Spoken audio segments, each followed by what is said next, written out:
Dr. Anthony Harper, blessed to be with Brigadier General Amir Avivi, and retired. I know that you're back very active in a lot of Israel issues. So, General Avivi, what are your concerns about since the attack on Israel, October 7th?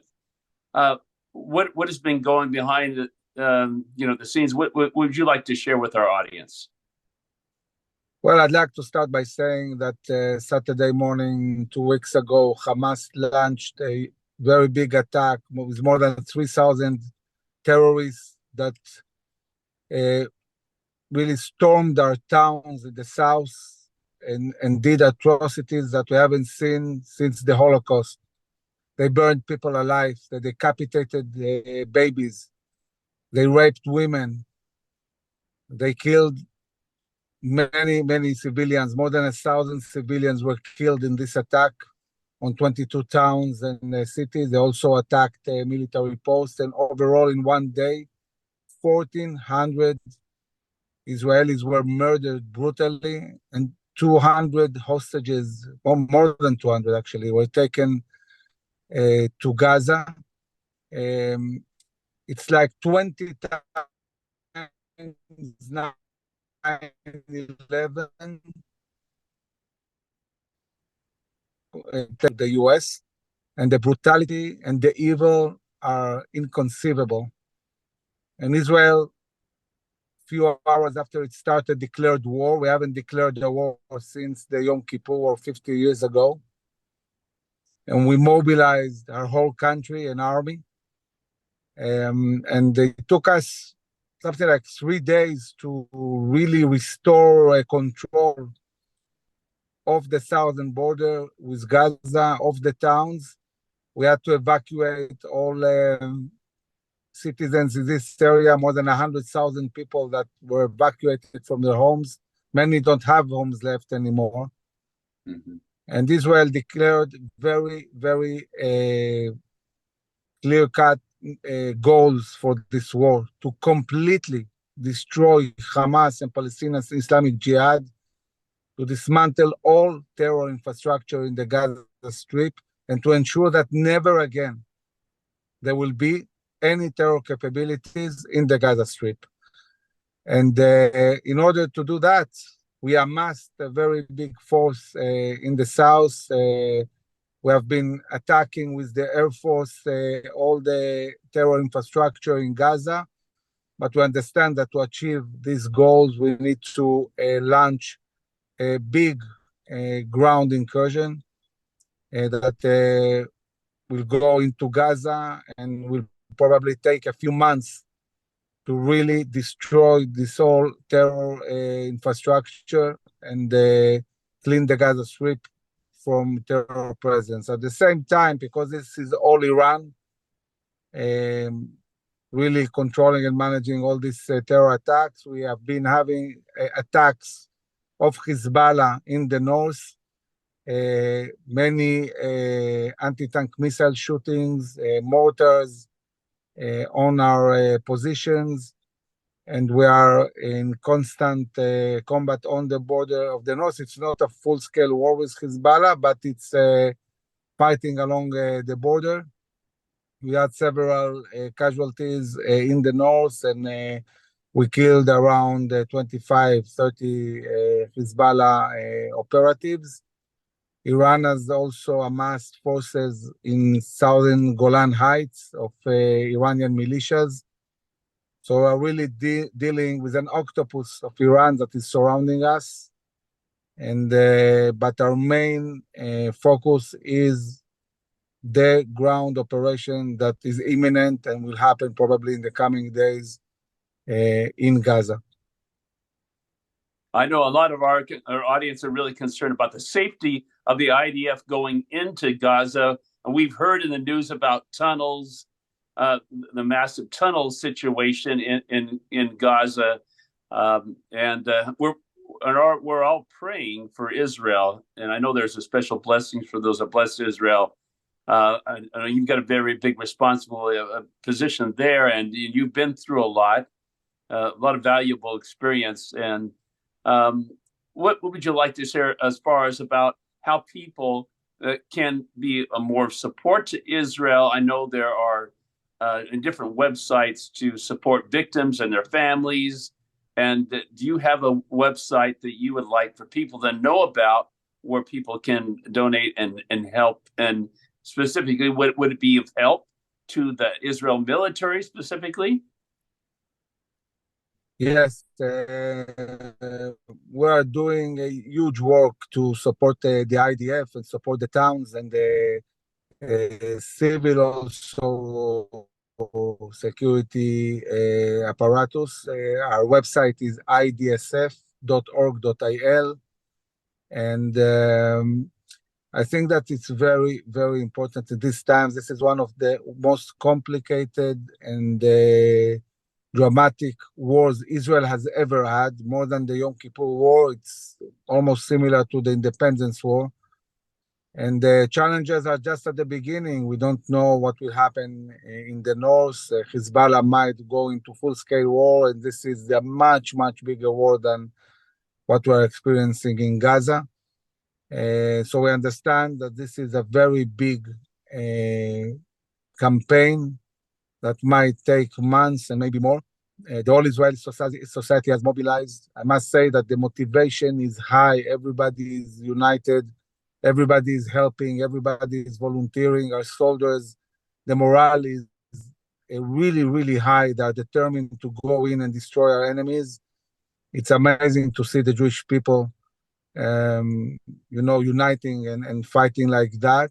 And also, when we talk about really the atrocities and what they did to our people, it's hard not to, every day, like, cry and people, it hurts to see the stories and the loss of so many people, babies and women and elderly people. So we are dealing with our grief, but we are also very strong and united and determined to win. And I'm sure, I'm 100% sure that we'll prevail and win a big victory against these evil enemies.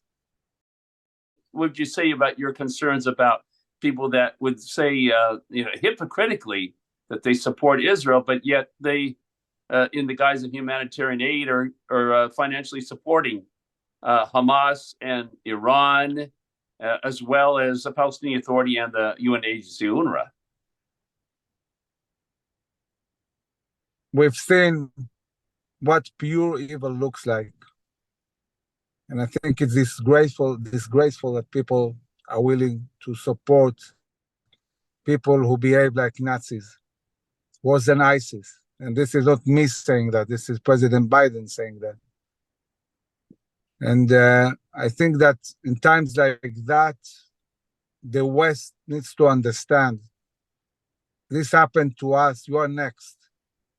If we don't win decisively against this evil will spread around. And we see, by the way, already in Europe, in other places, extremists rioting, endangering, democratic countries and liberal countries. And this requires really a decisive win against this evil. And this is what's going to happen. We're going to go in and we're going to really destroy these organizations and their infrastructure while keeping civilians outside of this war. We encouraged Palestinians to move south, out of the war zone. Most of them did. We hope all of them will do. And this will enable us to really focus on the operation. We're not going to take risks.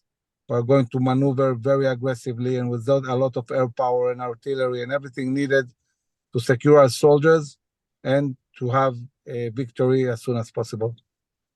A lot of the media aren't usually talking about this guise that is happening regarding Iran, about unfreezing assets, really, that has really helped Iran, and about the ships into Gaza, but not to mention these other things. What are your concerns about the media coverage of these issues? Well, we cannot control media, but we have to tell the truth. All this buildup has been done by Iran. Iran has built Hamas and has built the Hezbollah and the Houthis in Yemen and the militias in Syria and in Iraq. It's an evil axis that has allied itself also with Russia and is backed up by the Chinese economy. And we have seen in the last year and a half a front emerging in the Middle East and in Africa, a Russian, Iranian, Chinese front. And this front is challenging the West. And I think that the administration, especially in the last 6 months, has realized what are the threats. And this is why President Biden has pushed building an alliance, an American-Israeli Sunni alliance to counter this front. And Iran has tried to really stop this buildup of alliance by attacking with Hamas, but I think exactly the opposite happened. America saw it as a threat on its own interest, has brought warships, has posed a credible military threat on Iran and Hezbollah. And this is a very positive change. America is showing leadership again in the Middle East.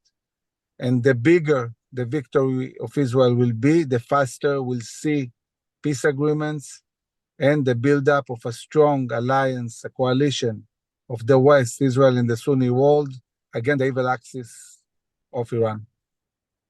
Our audience wants to let you know that we're praying for you and for all of Israel, and we want to be a blessing to Israel. I know in Genesis 12:3 it talks about there's a blessing for those that bless Israel, Abraham and his seed, and there's a curse for those that curse Israel as well. And so just want to let you to know it, to encourage you there in this very difficult time. Once again, your website for people to get involved, to donate, to help. Yeah, so please help. And, this is the real time to support Israel. idsf.org.il, Israel's Defense and Security Forum, idsf.org.il. And we thank you all for praying for Israel and supporting. We definitely need this. We need this support. It's great to join you. Thank you for joining our audience and sharing your concerns, and we pray for the peace of Jerusalem and of Israel. Thank you very much.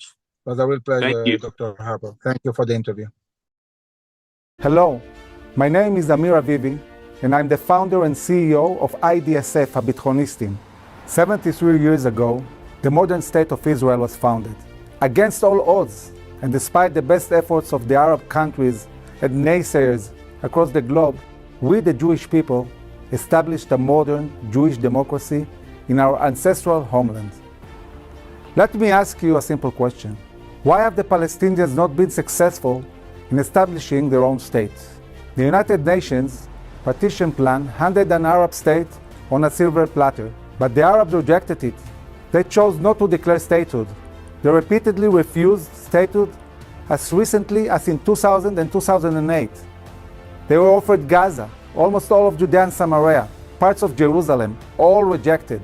Israeli prime ministers were willing to dissect and destroy the biblical heartland of the state of Israel in the name of peace. But all these efforts were rejected. The world likes to point a finger at Israel and call us occupiers. They say that we are denying rights, denying statehood to our people. It's not true. Denying the fact that the land of Israel is our ancestral land won't solve the problem. As a retired Brigadier General in the Israeli army, I can tell you how happy I would be if the Palestinians successfully build a state. Do you know how many lives are put in harm's way every day, and how many billions of dollars are spent because they refuse to create their own normal state? But the Palestinians refuse to build a state. They would rather devote their efforts to destroying the one Jewish state than have a state of their own. So what is the solution? Peace is important. We want peace. We pray for peace. But dividing up the land of Israel will not bring peace. We have 73 years of proof. But there is a thought. Israel is the home of innovation, technology, developed in Israel improved lives around the world. We're in the business of exporting great ideas and great minds, from drip irrigation to microprocessors to cancer research. We are cutting edge. So why don't we have any new ideas when it comes to solving the Israeli-Palestinian conflict? Well, there are in fact new ideas. And the Israeli politicians, Palestinian leaders, and international negotiators need to start to think out of the box to find solutions. But one thing is clear. Giving up land for the sake of peace never works. Peace treaties come and go, but you can't get your land back. If Israel gives up the land for peace, we will have no land and no peace. The current borders of Israel are too small to divide between two nations. They are not large enough to provide strategic positions and security for two countries. Once we establish that land for peace does not work, there are still options. Dr. Moti Kedar has a great idea of creating emirates between all different local Arab clans, just like they have in the UAE. There would be the Emirate of Hebron and the Emirate of Jericho, etc. I've spoken to some of the big Arab families and they like the idea. I myself have been a big proponent of the new state solution. Build a Palestinian state, but where is it built? There are really only two options. Build a Palestinian state in Jordan, which is anyway 80% Palestinian, or build a Palestinian state in the Sinai Peninsula adjacent to Gaza. The Sinai Peninsula is currently almost empty. If you are an Arab living under the failed Palestinian Authority in Ramallah or under Hamas terrorists in Gaza, wouldn't you rather have your own plot of land in the Sinai Peninsula with drip irrigation farms in a free democratic Palestinian state? We need to think out of the box and find solutions. The Jewish people were exiled from our land for 2,000 years. We came back and have created one of the most forward-thinking democracies in the world. And now we need to maintain our sovereignty in the land and secure the Jewish state for generations to come. We are not about to retreat to indefensible borders for a short-lived peace. Let us build a lasting, real peace with our neighbors, but let's do it in a way that actually works.